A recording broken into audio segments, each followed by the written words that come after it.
Hey Optimancers! Interesting times in the D&D community right now. When the open gaming license that we heard was being revised was leaked, we saw a license that put undue restrictions on third-party content creators for D&D that put massive uncertainty in their ability to continue to produce D&D compatible product under the Open Gaming License 1.1. This started a massive campaign to pressure Wizards of the Coast to change direction, so our third-party D&D content creators can continue to do what they love: create D&D compatible products and earn a living doing so, whether they use the OGL or the CCA or whatever license and platform they want to use. I do think some of our community, though, has lost the plot. If you think pressuring players to leave D&D behind supports third-party D&D content in some way, I don't see how. There is a ton of these creators out there, most earning very modest livings, if that, and this is based on the sales of their products, which, spoiler alert, are often better than the official products any of the big game designers are dishing out. I'm linking this article in the video description that will provide some recommendations for some great D&D product you can check out. If not today, then maybe just the next time you're considering purchasing something for tabletop role-playing, maybe just look at what our smaller content creators have to offer. A very astute viewer of mine suggested one way I could support these creators is to use my platform to highlight just how good these products can be. So that's today's video, folks. Today I'm going to go over a D&D supplement that takes something I don't like about D&D and makes it so much better. Now, I'm not going to go into too much detail here about the Alchemist subclass for the Artificer beyond saying I don't like it. If you want me going into details on that, check out my Artificer subclass tier ranking video. I'll link it up above for you. But here's the long story short. I think it's poor. I was asked many times after that video how I would fix this subclass, and I don't really have an answer. A subclass by its nature is usually a specialization of a class, but Alchemist doesn't seem like a specialization to me. And apparently it didn't to Taryn Pounds, who wrote The Alchemist. This is a third-party supplement for D&D that creates an Alchemist base class with its own subclasses. Rather than just take something like the Alchemist from Pathfinder, he's developed his own unique take on the Alchemist here. He knows I love this one, because I told him so. And although he offered it to me for free because he's a good person, I assure you I didn't take that offer. What I'm showing you today is bought and paid for. If you like this class as much as I do, I'll go over how you can get it for yourself at the end of this video. Now, Taryn has his own YouTube channel called Indestructiboy, and has a whole series of videos on the design process of the Alchemist class, as well as the results of playtesting. So if you really want, the deep details, I'll link some videos in the description so you can check it out. What I'm going to do is more go over the highlights of the class and explain why I think this work is so well done. The PDF here is over 30 pages of content, so we're really just going to be covering a bit of what's here. There's a bunch of nice artwork here, so I should mention these are created by Maxwell Polikoff, and I'll link his website as well. Okay, so what Taryn has envisioned here is a complete D&D class. You'll get a subclass at level 2 called your Alchemical Practice, which will give you a specialization, but we're going to go over the generalities first. So the Alchemist is going to create and use alchemical items. These kind of fill a quasi-space between being magical and non-magical, so it's clarified that unless it says specifically otherwise, these items are treated as non-magical. This is very nice, because it's going to prevent targets that have magical resistance from getting advantage on their saving throws. So we should probably start with the items themselves. There are some alchemical items in your player's handbook, but I would use this booklet as your universal guide because there's a whole lot added, but our staple items are in here too, and in some cases we have some subtle redesign that corrects or clarifies some ambiguous things in the 5e rules. So I would just use this document alone. I'll give you a quick example. So here's the acid flask, and we know this one. You throw it at an enemy, and if it hits, they take 2d6 acid damage. In the 5th edition rules, this is an improvised ranged weapon. Now it is a ranged simple weapon. Taryn didn't know whether improvised ranged weapons added your dexterity modifier to damage, and I know this because he asked me about it, and he talks about it in his design notes in this document. As a ranged simple weapon, it's clear that you do. Though with this class, we're actually going to use our intelligence instead of dexterity. You can also definitely apply things like the archery combat style and sharpshooter as well. And again, you probably could before. At least, maybe you could before, but now you definitely can. There are over 50 items here. A lot of them are basic, like candles or soap, the familiar acid flask and holy water. However, there's a lot of interesting things here as well. Again, I'm just going to highlight. So here's Clear Breath. It gives a Constitution saving throw bonus against foul smells. So this would be like troglodytes and that kind of thing. If that sounds ultra circumstantial, yeah, definitely. A lot of these items are like that. Just really niche stuff that makes sense that an alchemist might have a solution for. Then there's more generally useful items like the Instant Wall, which creates a small and pretty fragile but real wall instantly. So for some reason I thought this was pronounced Healing Draught. It is not, it is Healing Draught. Anyway, the Healing Draught is something that allows you to expend hit dice immediately after consuming it to get some healing. There are a number of oils you can apply to weapons to have them inflict more damage of varying types, and they usually have some minor or target-specific effect. One of the subclasses specializes in these kinds of oils. My personal favorite is the Tanglefoot Bag. We've seen this one in previous editions, but basically, if you hit with your attack, instead of doing damage, the creature is grappled and restrained. And there's lots more. Since these aren't magical, you could even use them in an anti-magic field. So now that you at least have an idea of what kinds of alchemical items are available, let's look at the base class. Now generally in combat, you're going to be throwing vials of alchemist fire, or that kind of thing, and trying to stay back out of the fray. Alchemists are not frontliners, and it really wouldn't be easy to change that. Just the basics. We're getting D8 hit points, light armor proficiency, simple weapon proficiency, which covers your acid flasks and whatnot. And with starting equipment, we get some additional equipment pack options that happen to have the things that you'll want as an alchemist. These are detailed in this document as well. So look at this class chart. You know what jumped out to me, of course, is there are no spells. Yeah, this class has no spells, and none of the subclasses add spells either. It's all about the alchemical items and your enhanced ability to use them. So if you're like me, one of the things that is on the list of possible concerns of this kind of thing is costs. Alchemist fire isn't cheap, and when you use it, it's gone. So how can our character even afford to do what it's supposed to do? So we'll answer that right away with our first level Experimentalist Adept feature. At first level, you can craft the alchemical items as long as the base price is 50 gold or less, for 5 gold in raw materials, as long as you know the formula. You can craft a number of items equal to your level plus intelligence modifier during your long rest. Now at low levels, this might not sound like enough, but we're going to be giving a way around this, which I'll be going over later. Now 5 gold is far more affordable, but still, that will add up. Here's the thing though, you could say the same thing about arrows. Technically by the rules, arrows cost money. Then you use them, and you should constantly have to be buying more of them. A lot of DMs hand wave that and just say, you know what, you bought them once, you have the arrows you need within reason. That's what I do. Now I don't know if I'd go so far as to hand wave this entirely, but you certainly could to some degree. So as I said, there's over 50 alchemical items here, but you won't be able to create all of them. You're going to start with some formula for basics, including acid, antitoxin, alchemist fire, etc. Then each time you gain a level, you can pick one more formula you know. Also, there's a method here of learning additional formula. I'm not going to dive into the details, but the summary is, just like a wizard can add spells to their spellbook, you can learn additional formula as well. Catalyze, which is also gained at first level, is that way to get around limited crafting. This allows you to use your bonus action to quickly craft an alchemical item, but the limitation is that it will only retain its properties for a minute. So basically at level 1 in combat, it's, bonus action make the thing, action use the thing. Now for some very important things if you want to make a class to specialize in these items. First, you get twice the range and you don't get disadvantage for being within 5 feet of an enemy.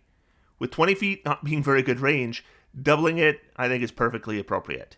Second, it's intelligence for attacks, and the DCs on these items will scale with your level. Standard DC formula here, and it's also based on intelligence, so we absolutely want to make intelligence our top priority for abilities.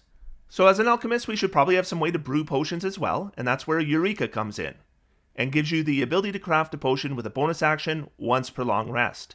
At 3rd level, it's a common potion, so that's like your standard run-of-the-mill healing potion, but it scales with level. Eventually, you could slap together a potion of Fire Giant Strength with a bonus action once per long rest. You can't just stack these with downtime though, as they last the same duration as an item you create with your Catalyze feature. So it's brew the potion with your bonus, then drink it with your action. Or maybe give it to somebody else. At 3rd level, we can use our bonus action for the use an object action. So if you were thinking up to now that maybe multiclassing with Rogue Thief might be appropriate for fast hands, it's already built into the base class. Now, if you're thinking that this class has a lot of interactions, and that could be a problem, we have a feature that allows you to draw and store multiple items on your turn. I mean, this attention to detail is something we don't always get even with official releases. At 5th level, Catalyze now lasts 10 minutes, so you could probably stock up between combats, and suddenly our bonus action is free. If you recall, we already got the ability to use an object as a bonus action, so this basically is giving us the ability to use 2 items on our turn. Appropriately, it comes at the same level that a number of classes are getting extra attack. Then we get some really nice scaling at level 7. We can use a bonus action to combine 2 items, and now the effects combine when we use it. So, Alchemist Fire Tanglefoot Bags, that kind of thing. Remember, we've got the ability to throw with both our action and bonus action, and now it's combined items we can be throwing with those.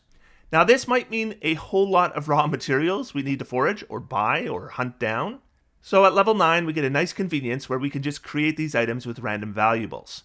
So, your gold pieces are now a raw material. Now we would normally expect some kind of reasonable scaling at level 11, and in this case, we basically get an extra die of damage or healing from our items. At 17th level, this is going to scale to 2 dice.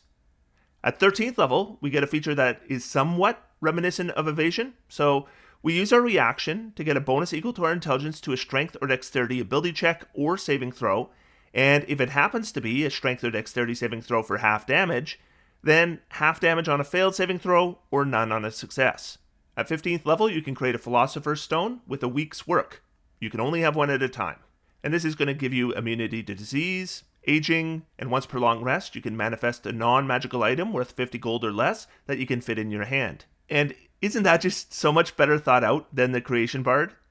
You can use the stone to replace a spell component, presumably for another player, so that diamond you're going to need for a resurrection spell, that kind of thing. At 18th level, you can make a very rare potion once per 7 days using our previous feature. And check out this capstone. When you roll for initiative, you can take the use an object action once. You can do this once per short or long rest. Isn't this cool? I wish I saw more mechanics like this in D&D. Winning initiative is for chumps. I go before initiative starts. So that's the base class. Let's go over our subclass options. I'm going to be a bit more brief with these. First, we have the Animator. So this is the alchemist that makes constructs. We start with a homunculus that has its own stat block, and I'll show it to you right here. There it is. And we do have some methods to enhance this stat block. It's not super tough, but it has a nice bite attack. One of the enhancements actually gives it a ranged attack. And unlike the official Artificer's homunculus, this one doesn't eat up our bonus actions. Obviously, I saw this and I thought, can your homunculus throw the alchemical items that you create? And so I asked Taryn, and he says that in the playtesting, that didn't seem to be a problem, but your DM could also reasonably say that your homunculus can't use the use an object interaction, but if you do use it, he said it didn't break anything. At 6th level, you can cast the Animate Dead spell as a ritual, but the zombie or skeleton you create is a construct, you get telepathic communication with it, and it's going to get some bonus hit points. I should mention that both the homunculus and the Animate Dead are both one at a time. At level 10, the enhancements we provide to our homunculus improve, and then at level 14 we get my favorite feature. We can combine our animated dead creature with our homunculus and make a flesh golem. Except the flesh golem we create has the homunculus's flight, bite, and telepathic bond, and their improvements, and it gets a hit point boost equal to our alchemist level. So that's very cool. At level 14, you have officially become Dr. Frankenstein. The Apothecary is our healing-centered subclass. This one is my least favorite personally, at least thematically it is, but that's my personal taste, not a comment on the design. So you get the healing draft or something else if you already have that one. And you can enhance your healing potions or alchemical items. And these enhancements are things like you can help the recovery from diseases or poisons, boost ability checks while dealing with animals, boost a saving throw, or provide a short-term regeneration that's going to provide you, in total, 10 hit points recovered. It's a pretty big boost, probably more than the potion is going to heal on its own. Then at level 6, you're adding your intelligence modifier to healing potions and the like that you create. You also get advantage to medicine checks to stabilize, and that's kind of like your own spare the dying cantrip. And then at level 10, your enhancement to your potions and alchemical healing scales. So you're really good with animals. You're really good at helping people to recover from disease or poisons, and now other conditions as well. Your saving throw bonus is bigger. And with the regeneration one, the rate is doubled, and you can actually do real regeneration, so attach severed limbs, that kind of thing. Then at level 14, you essentially get Revivify, except the creature could have been dead for up to an hour. Though, since this is a potion and you make it beforehand, unlike with most healers, it could be used on you as well. Next, we have the Fulminare. That's the Bomber. Of course, there's a dedicated Bomber. So you're going to get a bonus formula, and when you roll damage for your alchemical item, you're going to get exploding dice. This means that when you roll the maximum result on a die, you get to re-roll the die and add it in. Just once though, for now. You also get the ability to enhance alchemical items that do bludgeoning, fire, or thunder damage. You can create difficult terrain around the target. You can make it so any attacks the creature makes have a greater chance to miss, but only on the turn that it's hit. So that's when you might want to combine with a ready to action. Or you could give the item an area of effect, and in that case, if a creature fails their saving throw, they're subjected to the effects as if hit by the item. Finally, you can give your item a random damage type. Not sure if I would gravitate to this one, but I get the thematics. I love the level 6 feature. Hit the deck.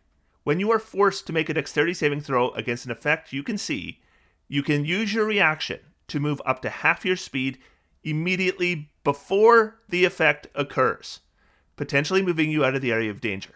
That is so cool. I like that so much. Then at level 10, our various enhancements improve, and then at 14th level, we get a really nice enhancement to our exploding dice. Now we can re-roll any number of damage dice as long as they roll that maximum result. And if we re-roll and we get the maximum again, then we just keep doing it. So technically speaking, there is no maximum damage possible.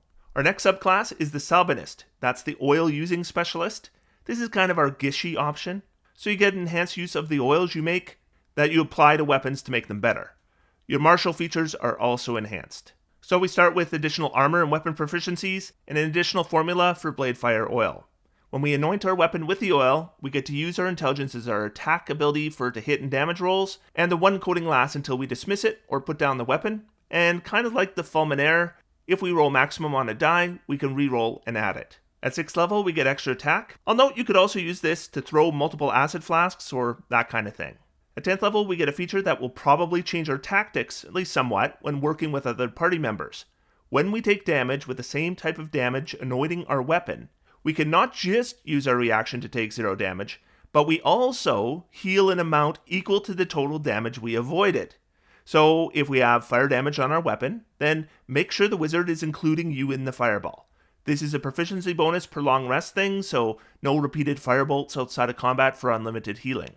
Finally, if we roll the highest total on any of our oil's damage dice, the attack's damage ignores resistance and immunity. And that's all the attack's damage, so that's pretty cool. By the way, I was curious whether Anointed Blade had to be on a melee weapon or if you could do a ranged weapon with it. And Taryn says that you can do a ranged weapon, that wasn't really the intention, but the playtesting didn't indicate any problems doing it that way. Finally, as you would imagine, we have our poisoner, the Toxicologist. So first off, poisons normally aren't alchemical items, but for the purpose of the Alchemist class features, Toxicologists treat them as alchemical items. So we keep that synergy. So here's one really useful thing. We can have the poisons that we create that do poison damage do necrotic damage instead. Here it is. So it's between two screens here. So we've got Desecrated Water. Any poison damage dealt by the item becomes necrotic damage. We can also increase the damage against a poison target. We get an area of effect option, and we can reduce concentration saving throws. At level 6, we get poison resistance. Now, if I'm playing this subclass, I would consider a race that already gives me poison resistance, because then I can either get a second resistance to either acid or necrotic, or immunity to poison damage. And me, I would take the immunity. That's really nice.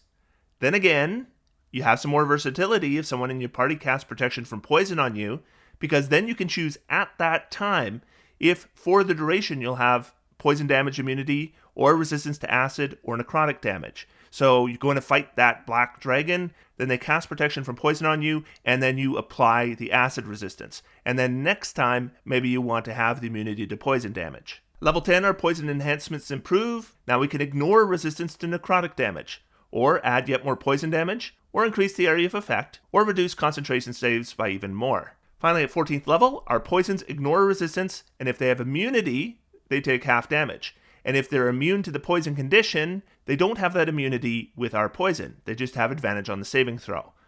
So basically, we would treat immunity like resistance. So we have a base class that is mainly a bunch of versatility, but in combat, it is mostly throwing our items, maybe for damage, maybe for other things. If it's me, it's lots of Tanglefoot bags.